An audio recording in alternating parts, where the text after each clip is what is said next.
الشوق يبقى في اغترابي ثقير في الحياة من الصحاب ومن يأمنك يا دنيا الدواهي.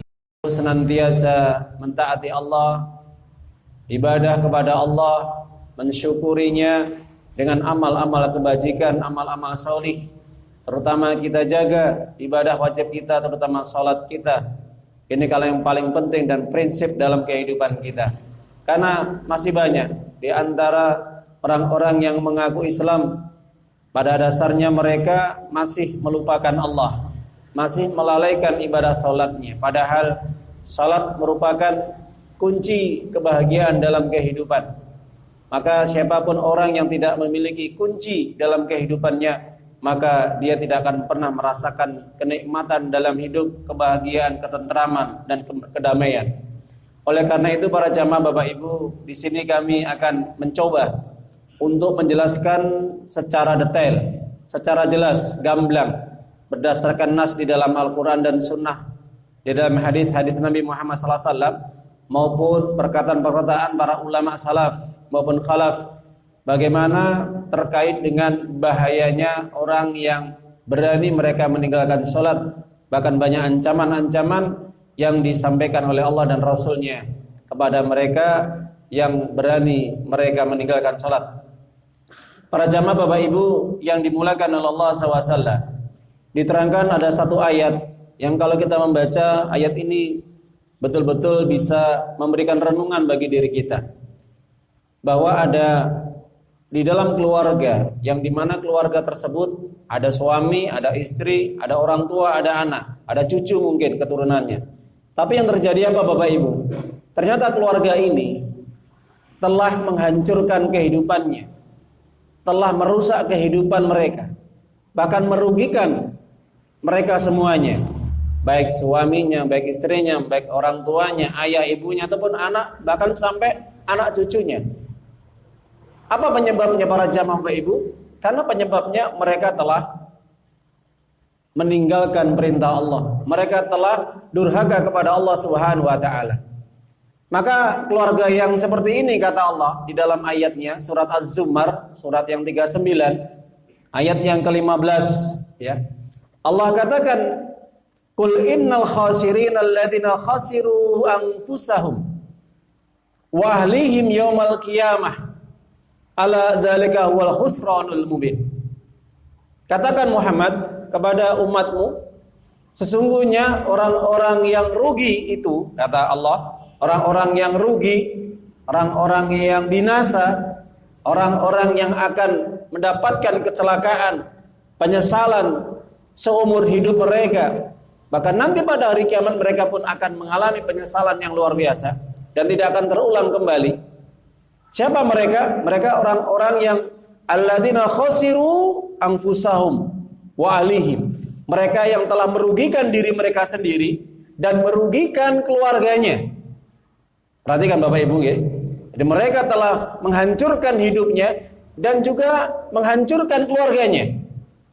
Dan nanti pada hari kiamat termasuk mereka orang-orang yang akan mendapatkan kerugian yang nyata.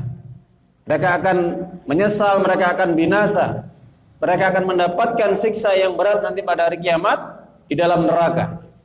Jadi para jamaah Bapak Ibu, terkait dengan ayat ini, bayangkan ada di dalam keluarga yang merugikan diri sendiri dan keluarganya. Kalau mungkin merugikan diri sendiri dan tidak merugikan keluarganya, nggak ada masalah. Tapi ternyata ada juga keluarga, ahlinya, keluarga itu dalam kehidupan rumah tangga menghancurkan semuanya. Hancur suaminya, hancur istrinya, hancur orang tuanya, hancur juga keluarganya dan keturunannya. Apa sebabnya? Karena pemimpin mereka tidak bertanggung jawab. Pemimpin keluarga mereka tidak mengajak untuk masuk surga. Sebaliknya membiarkan tersesat, membiarkan binasa, membiarkan celaka, bahkan membiarkan masuk neraka. Nah ini kan keluarga yang rugi Pak. Membinasakan, mencelakakan dirinya, merugikan dirinya dan keluarganya. Ini keluarga yang sesat Bapak Ibu. Keluarga yang binasa, keluarga yang rugi, keluarga yang hancur.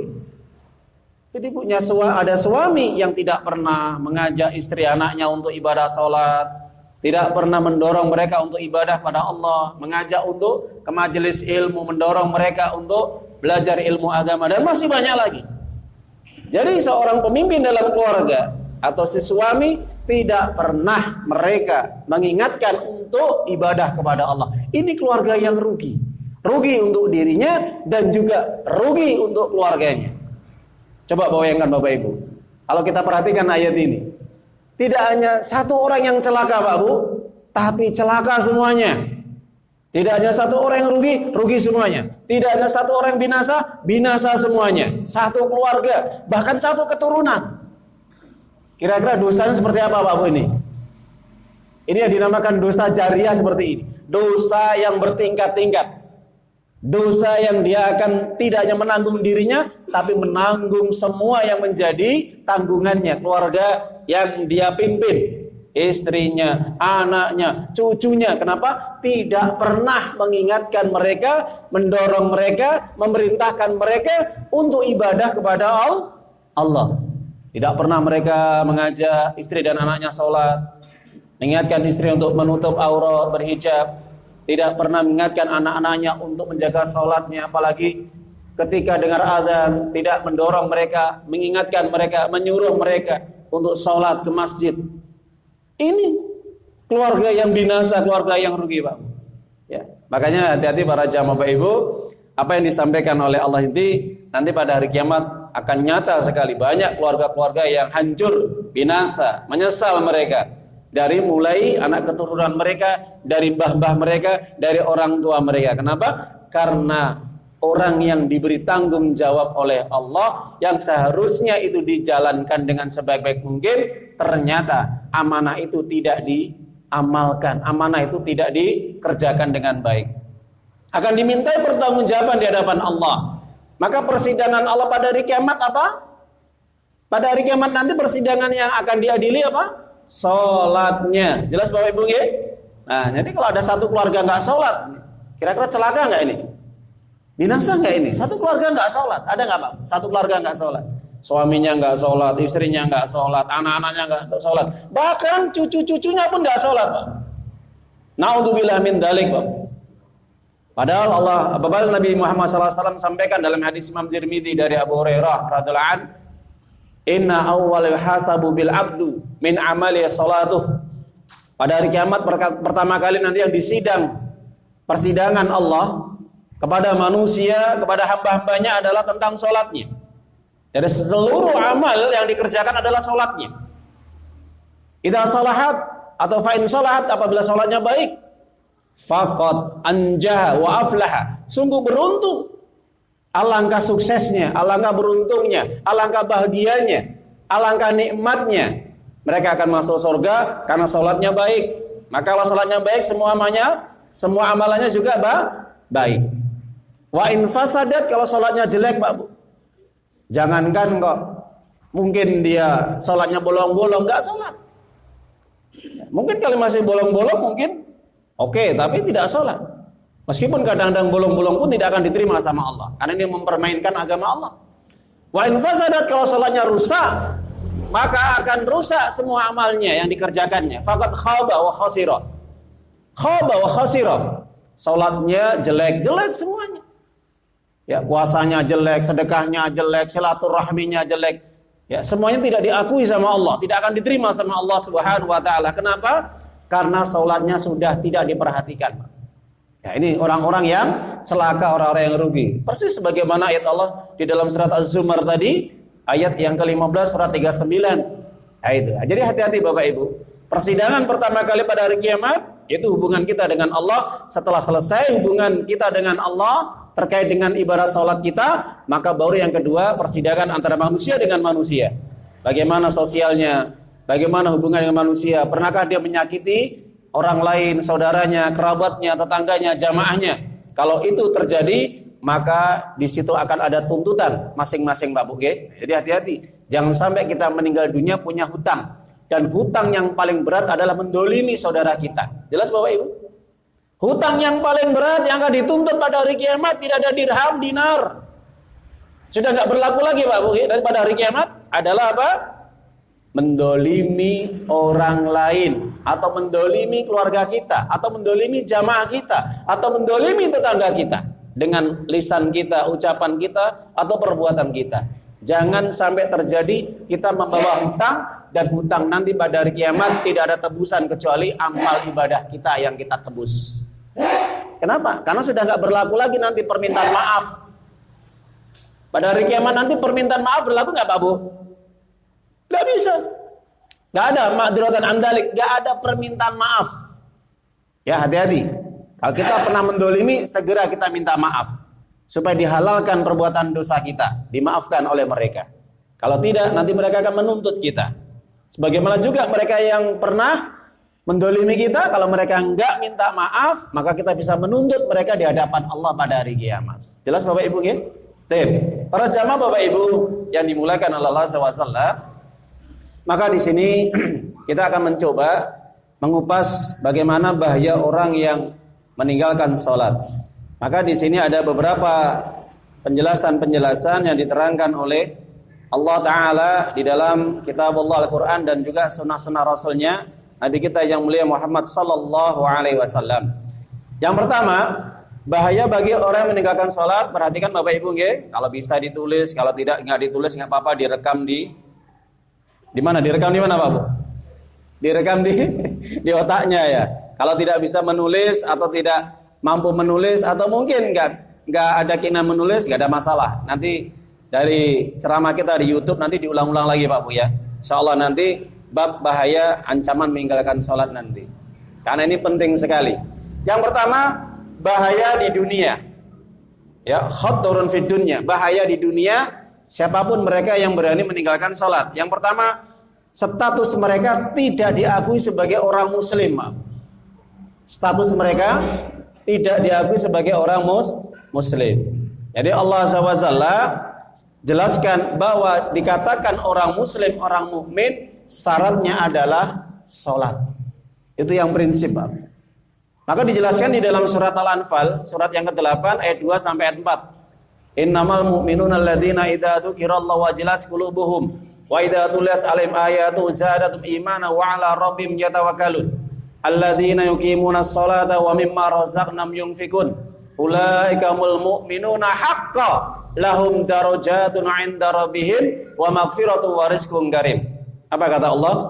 Sesungguhnya orang-orang mukmin itu apabila diingatkan nama Allah, maka hatinya bergetar. Kalau sudah diingatkan nama Allah, bergetar. Artinya ada panggilan azan, oh dia ingat kepada Allah. Ada undangan-undangan pengajian, oh dia ingat kepada Allah. Ada sesuatu kebaikan-kebaikan, dia selalu ingat kepada Allah. Karena Allah yang menjalankan dirinya. Maka dia akan selalu ingat kepada Allah dimanapun mereka berada. Kenapa? Karena punya rasa takut kepada Allah Subhanahu Wa Taala. Itu ciri orang mukmin, Pak Bu. Di samping itu ketika dibacakan ayat-ayat Allah, hati mereka tunduk patuh kepada Allah, berserah diri hanya kepada Allah, bertambah keimanannya, Pak Bu. Ya, jadi kalau dibacakan ayat ini tambah lagi imannya. Semakin apa? Semakin rindu ingin bertemu dengan Allah, semakin taat, semakin manut. Diperintah apa saja tetap dia manut Pak, taat ya, tunduk patuh, berserah diri hanya kepada Allah, nggak pernah bangkang Pak. Jadi orang mukmin itu nggak pernah bekeko, nggak pernah bergudul, nggak pernah bangkang, nggak pernah nentang. Itu orang mukmin. Apapun perintahnya, ya, apapun perintahnya di dalam Al-Quran atau di dalam hadis Nabi, selama itu ada perintah selalu mereka kerjakan. Wa ala rabbihim yatawakkalun. Apa salah satu perintah Allah Pak Bu?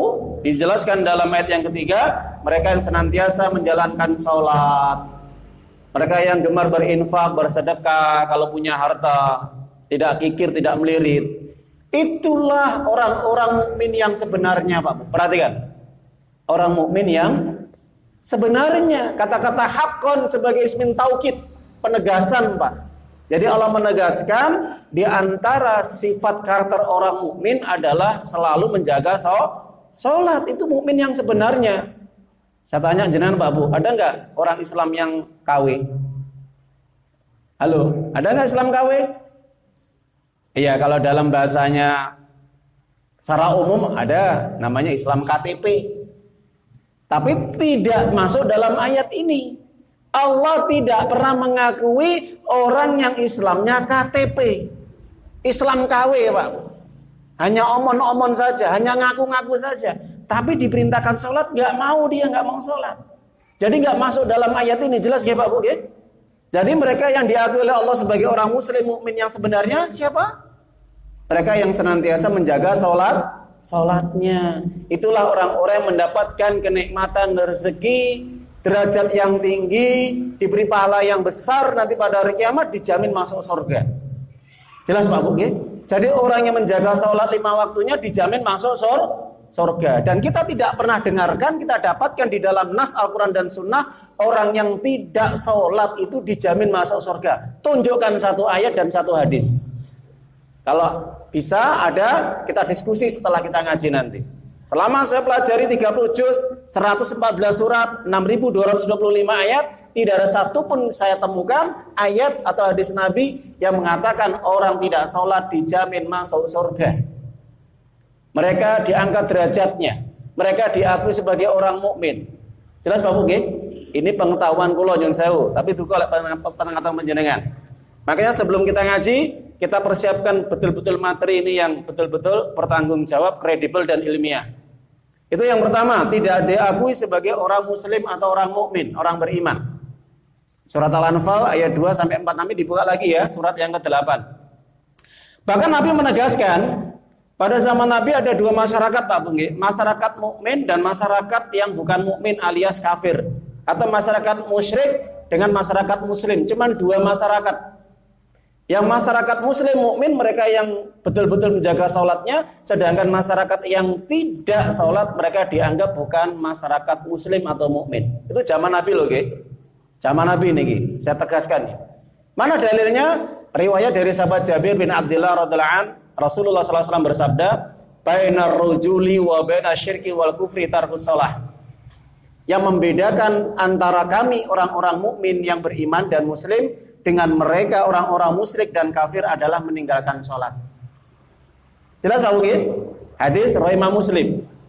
Ditegaskan dari hadis yang kedua dari Buraidah radhiyallahu anhu, Rasulullah SAW bersabda juga, al-adu alladhi bainana wa bainahum as-shalah, faman taraka faqad kafar. Perjanjian kami dengan mereka siapa? Orang-orang musyrik, kafir atau munafik adalah sholat. Siapapun meninggalkan sholat, maka dia telah jatuh dalam kekafiran. Tegas no betul Pak Bu? Tegas.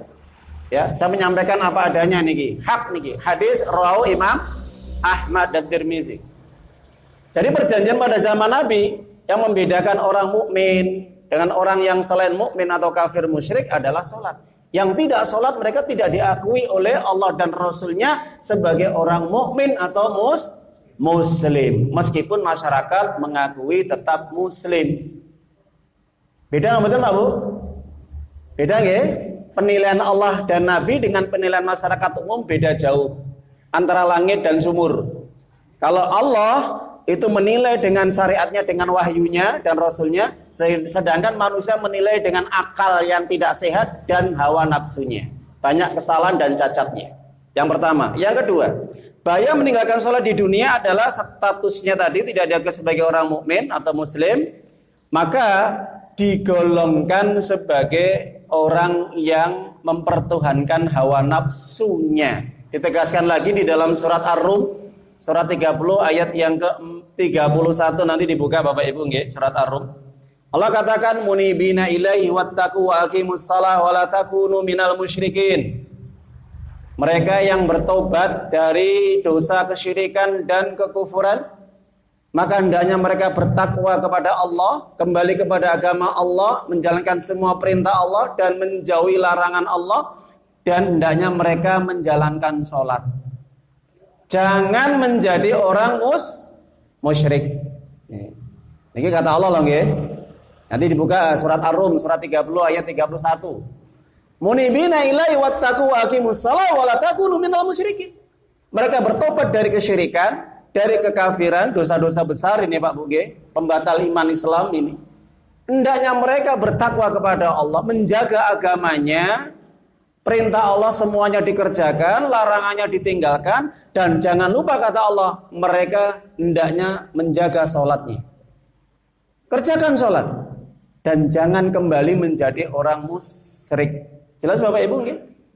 Jadi di dalam ayat ini di antara dosa yang dimana itu tidak akan diampuni sama Allah adalah dosa musyrik. Di antaranya meninggalkan sholat.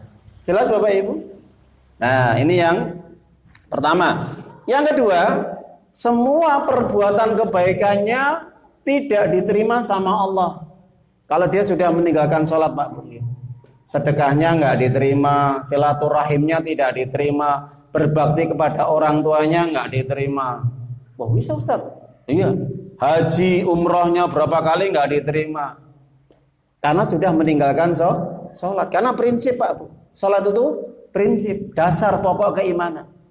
Mana dasarnya? Kita buka surat At-Taubah 54 ayatnya, surat yang ke-9. Apa kata Allah? Wa ma mana'um an tuqbala minhum nafaqatuhum illa annahum kafaru billahi wa bi rasulihi wa la yatuna sholata illa wa hum kusala wa la yunfikuna illa wa hum karihun. Nafkah mereka tidak diterima sama Allah, Pak. Sedekah-sedekah mereka tidak sampai ke langit. Alias tidak diterima, ghairu maqbul, mardud, ditolak sama Allah. Sebanyak apapun sedekah mereka, silaturahim mereka, kebaikan-kebaikan mereka apapun itu tidak diterima sama Allah. Kenapa? Disebabkan satu, mereka kufur kepada Allah dan Rasulnya, menolak kebenaran, menolak perintah-perintah Allah, ayat-ayat Allah, jelas? Menolak syariat Allah, hukum-hukum Allah, itu sudah kufur dia. Yang kedua apa? Mereka tidak mau sholat, jelas? Mereka tidak mau sholat, melainkan karena malas. Itu jelas ayatnya Pak 54 ini. Jadi ibadah sebanyak apapun kalau mereka sudah meninggalkan salat tidak diterima. Ini penyebabnya. Jadi syarat untuk diterimanya ibadah mereka, sedekah mereka, silaturahim mereka, puasa mereka, haji umrah mereka adalah apa? Jaga salat mereka. Salat 5 waktunya dijaga, baru diterima sama Allah. Tapi kalau itu ditinggalkan Bapak Ibu, jelas ya, Allah menahan amal kebaikan mereka tidak sampai ke langit. Ya, makanya ini rugi sekali bagi mereka Bapak Ibu nggih. Nah, ini pernah pada zaman Nabi disebutkan oleh Ibunda Aisyah radhiyallahu taala anha. Ibunda Aisyah ini pernah cerita kepada Nabi, "Ya Rasulullah, kana ibdul jun'an yasilur rahim wa yatimut ta'am." Hal yang fauhu, ada orang yang kaya raya dermawan, dia suka bersedekah, suka berbagi, suka membantu orang yang kesusahan, dan suka menyambung silaturahim. Dia juga berbakti kepada orang tuanya. Kira-kira amal yang dikerjakan bermanfaat nggak di sisi Allah? Ini pertanyaan Ibunda Aisyah kepada Nabi perihal Ibnu Jun'an yang dia ini pada saat itu Pak Bu belum masuk Islam. Belum masuk Islam, masih musyrik. Apa jawaban Nabi? Qala la yanfa'uhu, tidak bermanfaat semua yang dikerjakannya. Hatta yaqulu Allah maghfir khati'ati wa yuqimus shalah, sampai betul-betul dia bertobat, masuk Islam, meminta kepada Allah ampunan dan senantiasa menjaga salatnya. Baru diterima Pak sedekahnya, silaturahimnya. Jelas ya? Ini pandangan Allah nggih, pandangan Nabi. Bukan pandangan masyarakat umum yang tanpa ilmu. Jadi sebaik apapun Pak Bu, nyun sewu, kelihatannya di masyarakat dia orang yang masya Allah baik, ya, dermawan, suka membantu, sama orang tuanya juga baik. Di hadapan Allah tidak ada manfaatnya, tidak berlaku semuanya itu kebaikan-kebaikannya, tidak sampai diterima oleh Allah. Kenapa? Karena sudah meninggalkan sholat. Ada yang seperti itu Pak Bu? Ya, jangan jawab sendiri ya. Ya. Selanjutnya yang ketiga, maka orang yang meninggalkan sholat satu saja apa Pak Bu? Contohnya meninggalkan sholat asar. Meninggalkan sholat asar. Ketika ada orang meninggalkan sholat asar, satu hari itu seluruh amalannya hangus. Ya, mulai subuh dia berbagi sedekah, misalkan Jumat berkah loh, ya Jumat berkah misalkan ya, maringi, menehi ataupun bersedekah kepada tukang beca, ke masjid-masjid musola. Pagi hari ya, dia nyiapkan untuk Jumat berkahnya juga di masjid musola. Nah tiba-tiba setelah dia Jumatan waktu asar dia nggak sholat. Ribon Pak Bu. Nabi menyampaikan di dalam hadis yang sahih, Imam Bukhari katakan, man taraka sholatal asri faqad habita amaluh. Siapapun yang berani meninggalkan sholat asar saja, maka seluruh amal ibadahnya hilang saat itu, lenyap. Jelas ya Pak Bu? Seluruh amal ibadahnya hari itu lenyap, hapus semuanya. Itu sholat asar saja ditinggalkan. Bagaimana kalau seluruh sholat yang ditinggalkan Pak? Bagaimana seumur hidup dia tidak sholat? Jelas ya? Ini sebagai penguat ayat tadi surat At-Taubah 54 sama sebenarnya. Di dalam hadis Imam Bukhari yang dimana Nabi mengatakan man taraka sholatal asri faqad habita amalu. Nanti apa yang saya sampaikan kalau tidak yakin, tidak percaya, di browsing Mbah Google tanya ya. Ancaman tidak sholat asar saja. Nah itu bahaya meninggalkan sholat. Yang berikutnya yang keempat, dicabut keberkahan dalam hidupnya. Jadi tidak berkah Pak. Hidupnya tidak berkah, tidak bahagia, tidak akan pernah tentram. Ya itu, tidak pernah ayem tentrem, toto lantinoto. Nah itu, jelas ya? Simbolnya tulung agung kan ngeten ya. Nah itu. Jadi orang yang tidak sholat pasti akan dicabut keberkahannya. Kenapa? Karena dia telah meninggalkan Allah dalam sujudnya. Nah itu. Allah sudah nggak peduli dengan usaha dia. Sebaik apapun ya, dia mencari yang halal. Contohnya dia nggak mencuri, nggak merampok, nggak menipu, nggak korupsi. Dia halal kerjanya Pak Bu. Tapi dia sudah meninggalkan sholat, cabut berkahnya sudah. Artinya usaha-usaha yang dia lakukan tidak mengandung pahala. Ya, rugi itu Pak Bu ya? Lah ini penting sekali kita ngaji ngeten iki Pak. Mana dalilnya? Allah katakan di dalam surat Al-A'raf ayat yang 96, surat yang ke-7. Walau anna 'alal qura amanu wattaqaw la fatahna 'alaihim barakatim minas sama'i wal ardh walakin kadzdzabu fa akhadnahum bima kanu yaksibun. Sekiranya penduduk negeri, baik itu keluarga, masyarakat secara umum, seandainya mereka mau beriman dan bertakwa kepada Allah, akan kami turunkan barokah dari langit dan dari bumi. Jelas Bapak Ibu? Orang kalau bertakwa dikasih apa? Berkah. Saya tanya jenengan, orang yang sholat takwa atau mboten?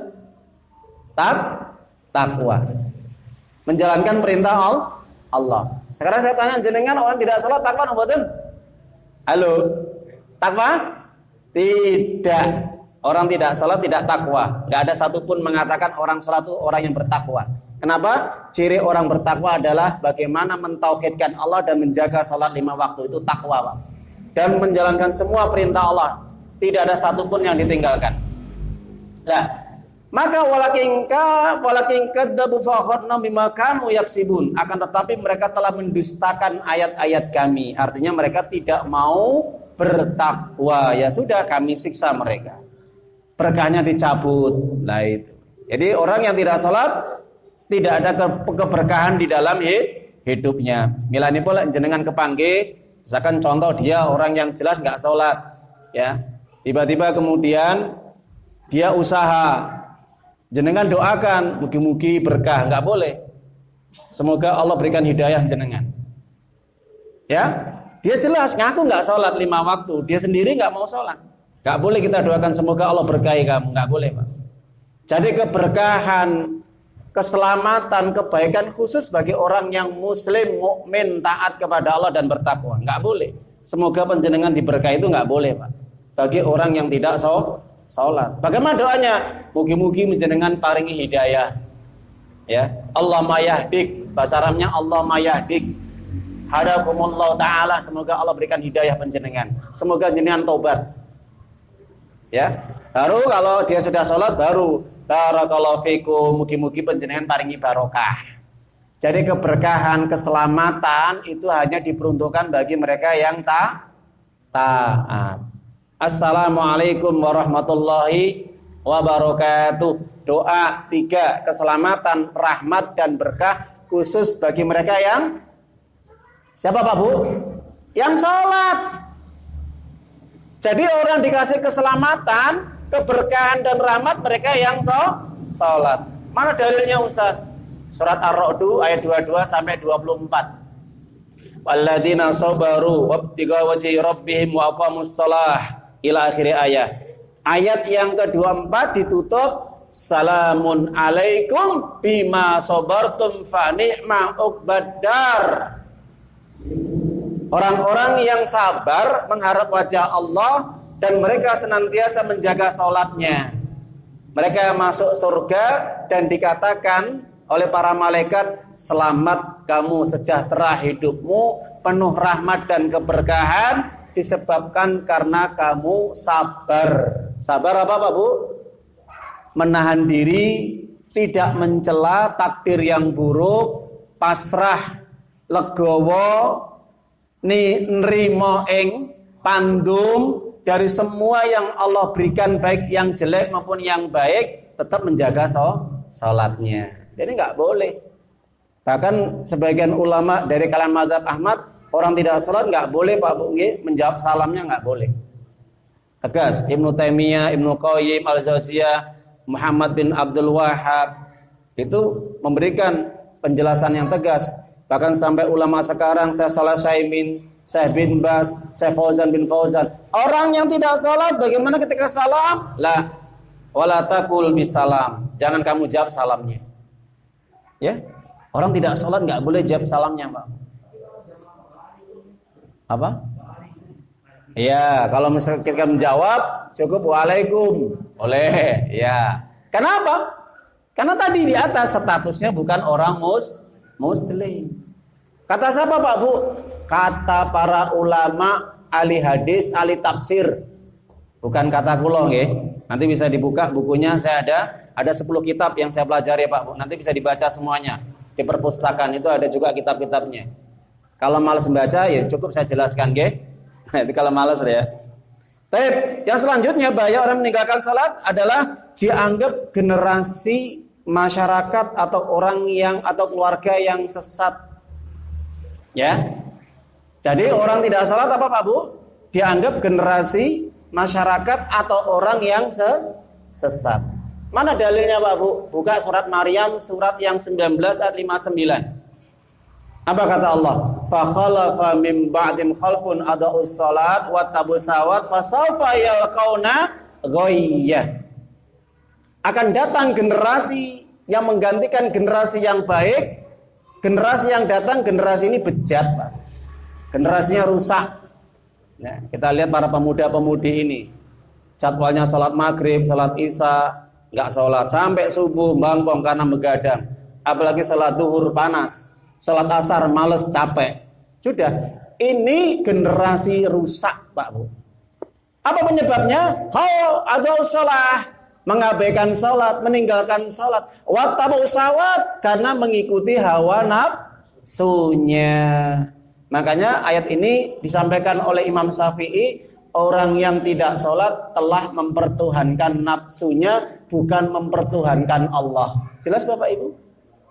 Orang tidak sholat mereka sudah mengikuti hawa nafsunya. Nafsunya dipertuhankan, bukan Allah Pak. Kenapa? Males. Sholat nggak penting. Ya, pentingnya apa? Kerja, cari duit, senang-senang. Jagong di pinggir kali ya. Baik, ini yang disampaikan oleh Allah adalah dianggap manusia yang sesat. Siapa yang nyesatkan Ustaz? Allah. Ya. Berani nyesatkan, Allah yang nyesatkan. Orang yang tidak sholat sesat. Jadi kebanyakan kan ada, kita lihat informasi, pernah dengar aliran sesat Pak Bu? Aliran sesat itu aliran yang memang menyimpang dari syariat kan gitu ya intinya ya. Tidak mengikuti petunjuk Allah dan Rasulnya. Di antara aliran sesat tidak sholat. Dan ini tidak pernah dibahas Pak Bu. Di forum-forum mereka. Dianggap aliran sesat itu aliran yang mungkin kelihatannya mengaku nabi gitu ya. Jelas Pak Bu nggih? Ngoten toh? Mengaku Tuhan, sholatnya 4 waktu atau 6 waktu. Nah, itu. Padahal kata Allah, yang jelas-jelas aliran sesat yang pertama adalah mereka tidak sholat. Baru nanti yang lainnya, monggo. Nah itu. Yang mengaku nabi, mengaku Tuhan, itu aliran sesat. Yang sholat dengan bahasa Indonesia, nggih. Itu. Ada juga orang yang bisa bicara dengan binatang, bicara dengan Allah, siapa? Gufron katanya. Antum yang paham loh ya, bukan saya itu. Betul ya? Bisa bicara dengan Allah, bisa bicara dengan malaikat. Ada yang nikah dengan malaikat Jibril di surga Aden, siapa? Siapa? Ayo. Amiluddin siapa? Iya. Lupa tuh ya. Ya, kita lanjutkan. Nanti Pak mikir itu aja. Baik. Kemudian yang berikutnya, banyak orang yang tidak sholat, ya dikatakan oleh Allah Subhanahu Wa Taala di dunia, Pak Bung, ini di dunia, yaitu mereka akan mengalami kematian yang su'ul khatimah. Bahkan kehidupan sehari-harinya dibuat sempit, tidak tenang hatinya, meskipun hartanya melimpah ruah. Nah ini Pak Bung, hati-hati. Orang yang tidak pernah sholat, meninggalkan sholat 5 waktu, dia akan menghadapi sakaratul maut yang luar biasa dahsyatnya, mengerikan, sangat menyakitkan. Kenapa? Karena meninggal dalam kondisi su'ul khatimah. Ustadz, saya lihat ada orang yang nggak sholat tapi kok matinya biasa-biasa aja, dohirnya nggak ditampakkan. Jelas? Orang yang kelihatannya mati biasa, padahal nggak pernah sholat. Apakah itu disebut husnul khotimah? Bukan. Jangan terkecoh dengan jasadnya loh ya. Kondisi sakaratul maut itu yang tahu antara dirinya dan Allah dan juga malaikat pencabut nyawa, malaikat maut. Kelihatannya diem, tapi dia merasakan sakitnya yang luar biasa. Dipukul kepalanya, dipukul punggungnya, dipukul kakinya. Kenapa? Karena dia mati dalam keadaan kufur kepada Allah. Makanya Allah sampaikan di dalam surat Toha, surat 20 ayat 124. Wa man a'rada an dzikri fa inna lahu maisatan dongka wa nasuru yaumal qiyamati a'ma. Siapapun orang yang berpaling dari peringatanku, perintahku, di antara perintah Allah salatnya dia tinggalkan, dia tidak mau mengikuti perintah Allah di dalam Al-Quran, selalu berpaling. Apa yang terjadi? Kami biarkan kehidupannya sempit, hatinya sempit, Pak, nggak akan pernah merasakan ketentraman dan kebahagiaan. Bahkan para ahli tafsir mengatakan dia akan menghadapi kematian yang menyakitkan, su'ul khatimah. Pada hari kiamat kami kumpulkan dengan keadaan buta, nggak punya cahaya. Akan kita kupas nanti. Itu yang kelima. Kemudian yang terakhir di dunia, orang yang tidak sholat, Bapak Ibu nggih, nyun sewu, maka orang seperti ini orang yang tidak pantas untuk disolati dan didoakan. Halo, orang yang tidak pernah sholat, pendapat ahli ilmu yang paling rojeh, yang paling kuat adalah tidak pantas untuk disolati dan didoakan. Kenapa Pak Bu? Kok sampai seperti itu ya? Orang nggak sholat nggak boleh disolati dan didoakan. Kenapa? Semasa hidup dia tidak pernah memuliakan Allah, dia tidak pernah mengagungkan Allah, dia tidak pernah berbuat baik kepada Allah. Jelas? Mana dalilnya? Wa ma qadarullah haqqa qadrih. Mereka tidak pernah mengagungkan Allah dengan sebaik-baik pengagungan. Mereka tidak pernah memuliakan Allah dengan sebaik-baik pemuliaan. Surat Az-Zumar 67, surat 39, dibuka nanti.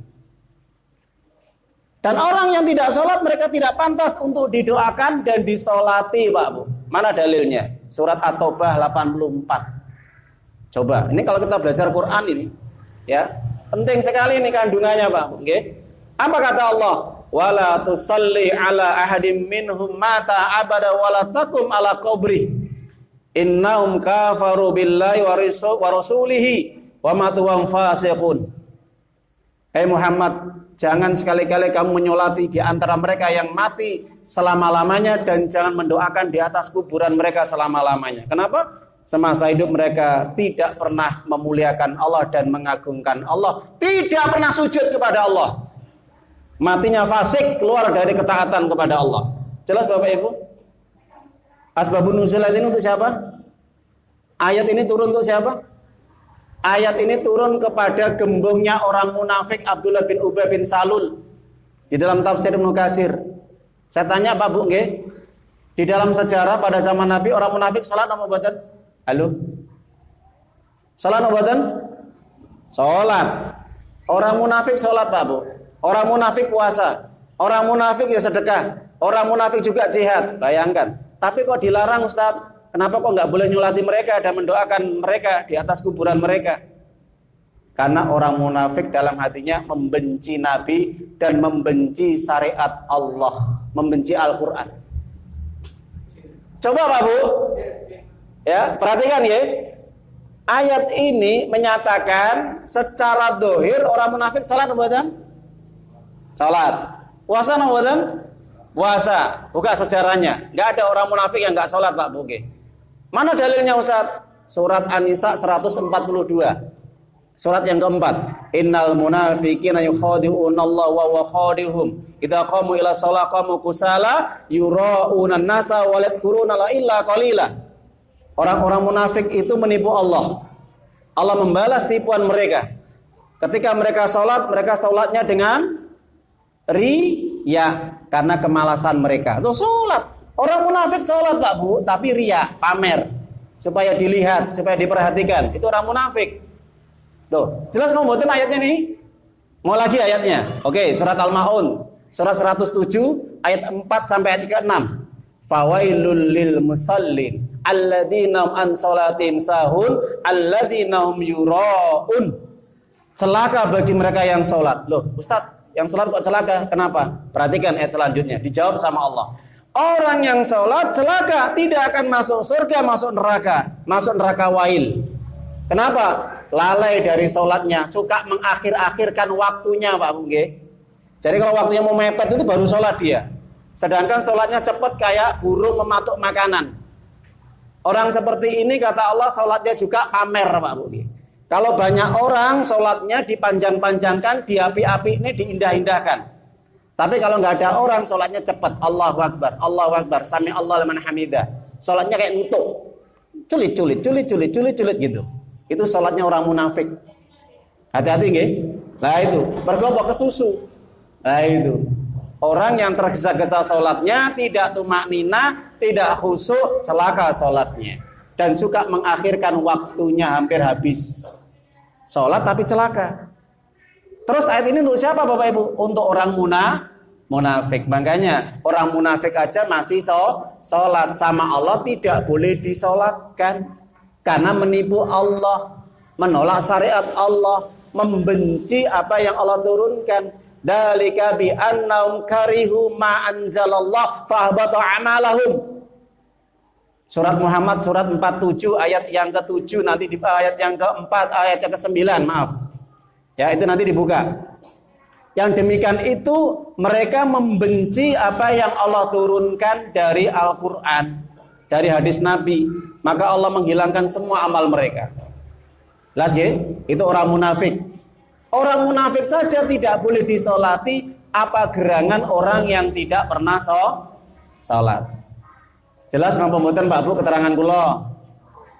Kula ngotot-ngotot ngetokne suara ngene ku enggak jelas. Sing lebih prihatin ditinggal turu. Ya, sing prihatin lho salat ditinggal turu Pak Bu nggih. Ustaze bengak-bengok, jamaah itu turu, ya sudah, saya serahkan kepada Allah nanti hisabnya. Loh saya itu. Nah ini tenanan Bapak ngaji nih ya. Kita ngaji nih. Ya, harus serius. Urusannya nanti kita di hadapan Allah. Jadi ingatlah ya, secara hukum orang yang tidak pernah sholat, pendapat yang paling kuat sebagaimana pendapatnya mazhab Hambali, meskipun ada perbedaan pendapat ya silakan, monggo. Tapi yang kita pegang kuat adalah orang yang tidak pernah sholat, memang mereka tidak boleh disolati dan didoakan. Kenapa? Tadi semasa hidup tidak pernah memuliakan, mengagungkan Allah Subhanahu wa taala. Itu di dunia Pak nggih. Bagaimana di akhirat? Nah, oke, kita masuk ke akhirat ya. Tadi dunia. Di akhirat orang yang tidak pernah sholat maka tidak memiliki cahaya. Ketika dibangkitkan itu nggak punya cahaya Pak Bu nggih. Orang yang sholat itu punya cahaya loh nggih. Disebabkan karena apa? Satu dari bekas air wudunya, dua dari bekas sujudnya. Sedangkan orang yang tidak pernah sholat, tidak pernah sujud, tidak dikasih cahaya sama Allah. Jadi mukanya serem Pak Bu. peteng dedet gelap, menyeramkan nanti. Jadi nanti pada hari kiamat ketika dibangkitkan jenengan sakit meresani. Tapi muka-muka yang medeni-medeni ngoten nggih, serem ya, diliputi dengan kehinaan dan gelap gulita ya. Itu mereka semasa hidup enggak pernah sujud. Mereka yang tidak pernah salat. Mana dalilnya Ustaz? Kita buka surat Abasa surat 80 ya. Surat Abasa surat yang ke-80 ayat 38 sampai ayat 42 terakhir. Wujuhu yaumaidin musfirah, dhahikatum mustabsirah, wa wujuhu yaumaidin 'alaiha ghabarah, tarhaquha qatarah. Ulaika humul kafaratul fajarah. Nanti ketika dibangkitkan pada hari kiamat ada dua golongan manusia. Satu manusia yang ketika dibangkitkan dari alam kubur kemudian akan dituntun menuju padang mahsyar, baru dibangkitkan saja Pak, itu sudah kelihatan. Ada muka-muka yang wajahnya cerah, bersinar, gembira, tertawa, ria, bahagia. Siapa? Orang mukmin. Orang mukmin. Jelas ya? Ada yang dibangkitkan mukanya serem Pak Bu, tertutupi debu, penuh dengan kehinaan, menundukkan pandangan. Jadi nggak wani danga, nggak wani, nunduk gitu. Kenapa? Karena mereka gelap gulita, tidak punya cahaya. Siapa mereka? Orang-orang yang semasa hidupnya berani durhaka kepada Allah. Durhaka kepada Allah Subhanahu wa taala. Kita adzan dulu, Pak. Kita lanjutkan nanti. Baik. Lanjutkan para jamaah Bapak Ibu yang dimuliakan oleh Allah Azza wa Jalla. Ketika nanti manusia dibangkitkan semuanya cuma ada dua golongan. Golongan yang mereka memiliki cahaya. Masuk ya? Masuk. Golongan yang memiliki cahaya mulai dari ujung rambut sampai ujung kuku Pak. Siapa mereka? Mereka adalah golongan orang-orang yang beriman, baik laki-laki maupun perempuan. Cahaya itu keluar Pak. Ya. Makanya dijelaskan juga di dalam surat Al-Hadid, surat yang 57 ayat yang ke-12. Yauma taral mu'minina wal mu'minati yas'a nurum baina aydihim wa bi'aymanihim busyrakumul yaum ila akhir ayat. Hai Muhammad, kamu akan melihat umatmu, akan terlihat umatmu. Bagaimana cara untuk bisa melihat umatnya? Tanda-tandanya apa Pak Bu? Tanda-tanda umatnya Nabi Muhammad SAW dari kalangan orang-orang yang beriman adalah akan tampak muncul cahaya mereka mulai dari depan dan samping kanan. Terang benderang Pak. Itu cahaya yang keluar dari tubuh mereka. Itu umatnya Nabi Muhammad SAW yang beriman. Jadi mereka yang punya cahaya adalah umatnya Nabi Muhammad SAW yang beriman. Disebabkan kenapa? Disebabkan karena bekas air wudhu dan bekas sujud. Jelas Bapak Ibu nggih? Ini ditegaskan di dalam surat Al-Fat. Ya, diterangkan lagi, diterangkan secara jelas surat Al-Fat. Ya, yaitu surat yang ke-48 ayat yang ke-29 ayat terakhir.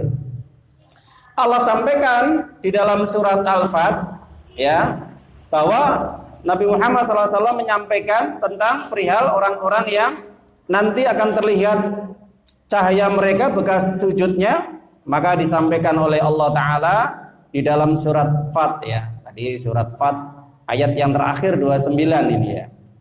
Apa kata Allah? Tarahum rukan sujjada yattaquna fadlan minallahi wa ridwana simahum fi wujuhim min athari sujud. Muhammad, kamu akan melihat umatmu, mereka semasa di dunia mereka banyak rukuk dan sujud. Mereka bersimpuh di hadapanku. Mereka mengharap ridhoku dan mengharap surgaku.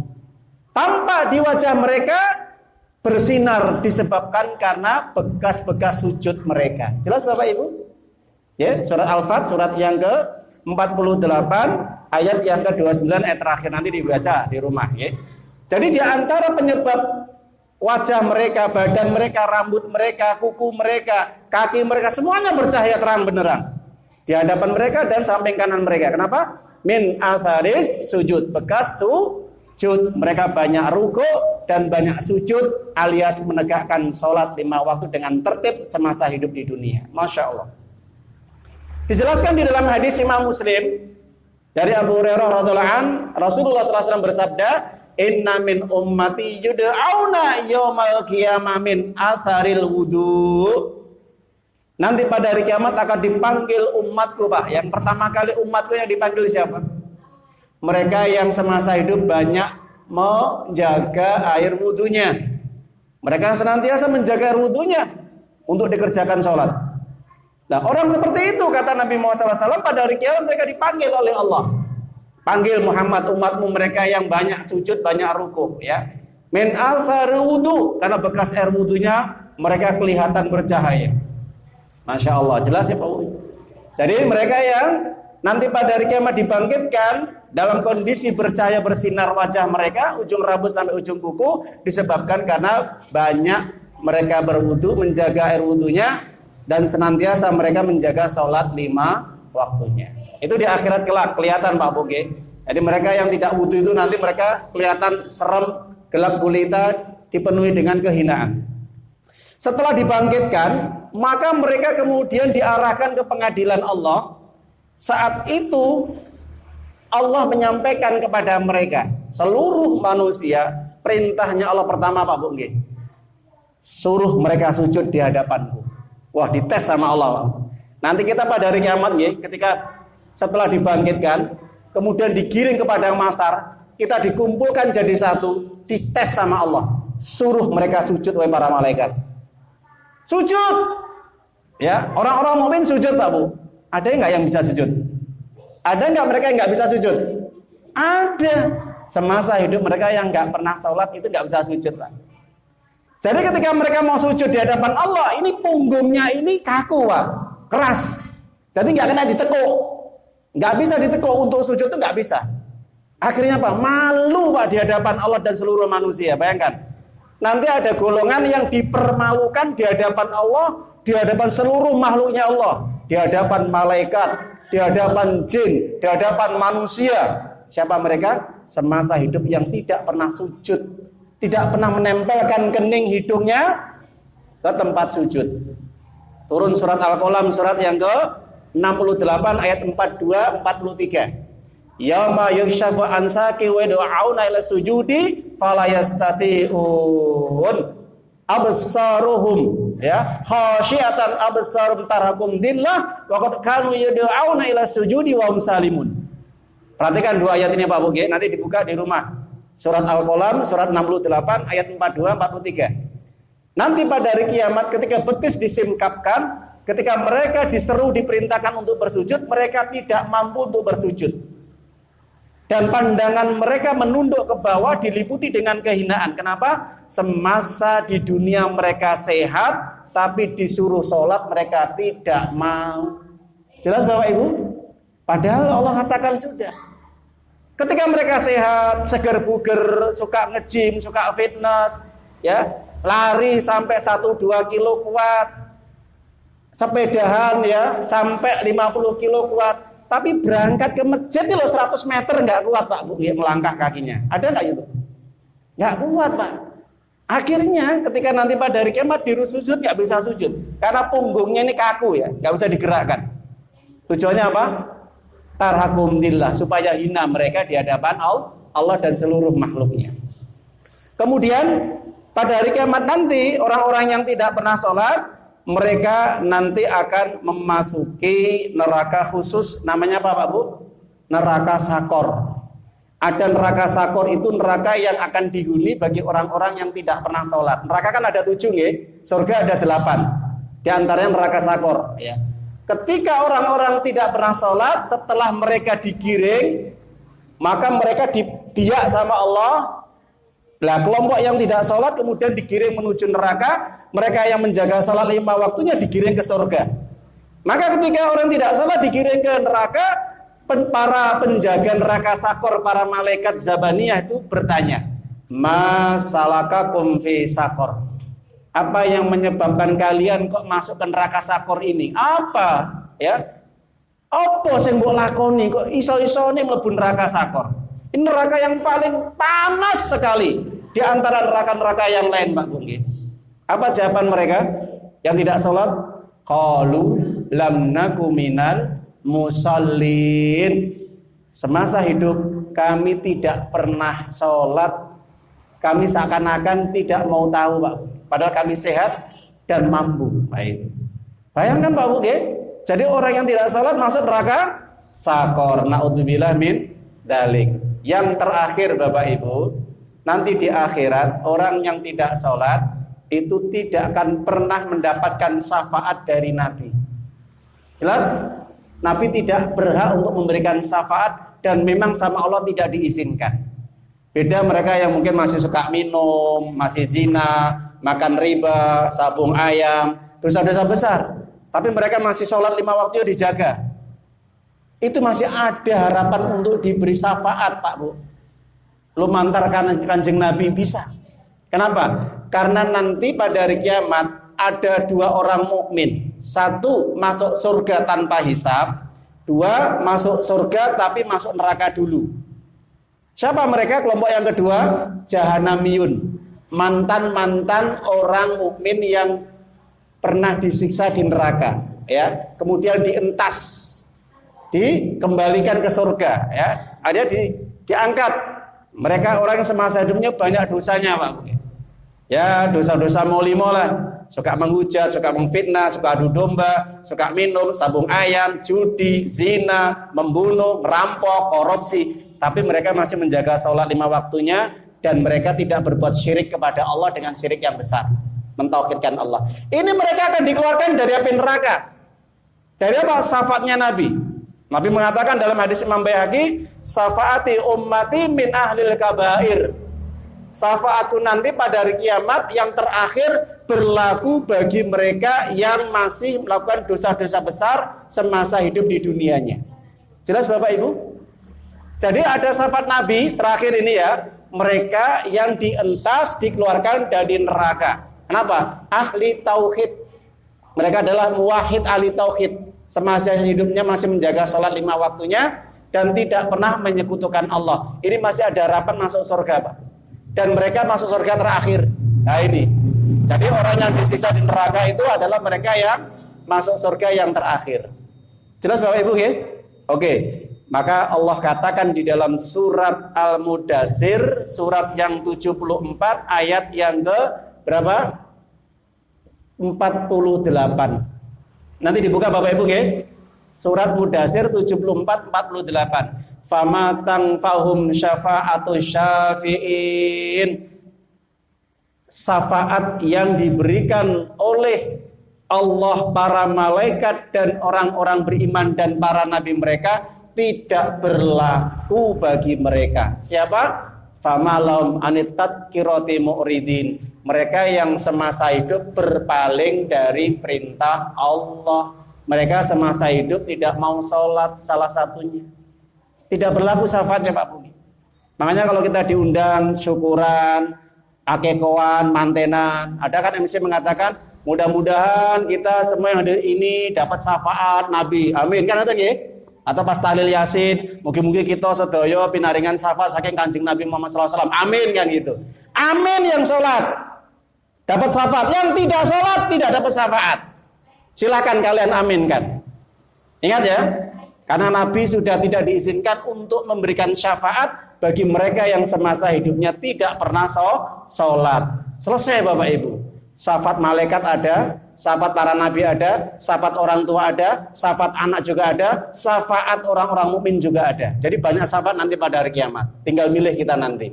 Kalau bisa semuanya kita dapat syafaat. Ya, kapan-kapan akan kita bahas tentang bab syafaat nanti. Ini penting sekali. Baik, mudah-mudahan bermanfaat apa yang kita kaji pada malam hari ini. Semoga penjelasan ini tuntas, jelas, gamblang. Okay? Bagaimana orang yang berani meninggalkan sholat meskipun dia malas, ya.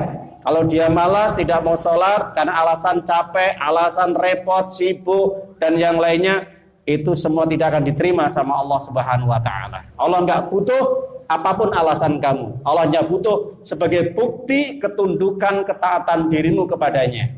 Maka para ulama mengatakan, terakhir Pak Buge, saya ambilkan perkataan ulama yang bernama, yaitu seorang ulama besar, ya, yaitu seorang yang dia memang menjelaskan tentang dosa-dosa besar.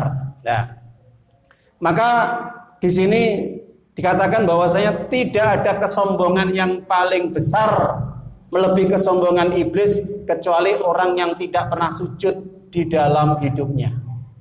Bapak Ibu, iblis itu sujud loh kepada Allah, tapi dia tidak mau sujud kepada manusia. Ingat, dia tidak mau sujud kepada Adam, tapi dia hanya mau sujud kepada Allah.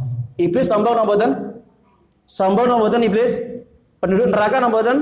Penduduk neraka. Tapi ada kesombongan yang lebih besar yang dilakukan oleh manusia di saat mereka tidak mau sujud di hadapan Allah.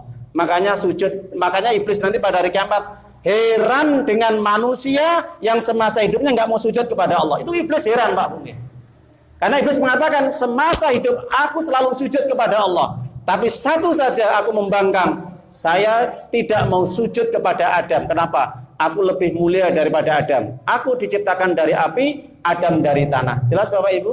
Ini musibah yang paling besar. Mereka yang tidak pernah sujud di hadapan Allah, lebih sombong daripada iblis. Semoga bermanfaat. Kita akhiri majelis ini dengan bacaan hamdalah. Alhamdulillahirabbil alamin. Subhanaka Allahumma wa bihamdika asyhadu an la ilaha illa anta astaghfiruka wa atubu ilaik. Bila taufik wal hidayah da'wana. Assalamualaikum warahmatullahi wabarakatuh.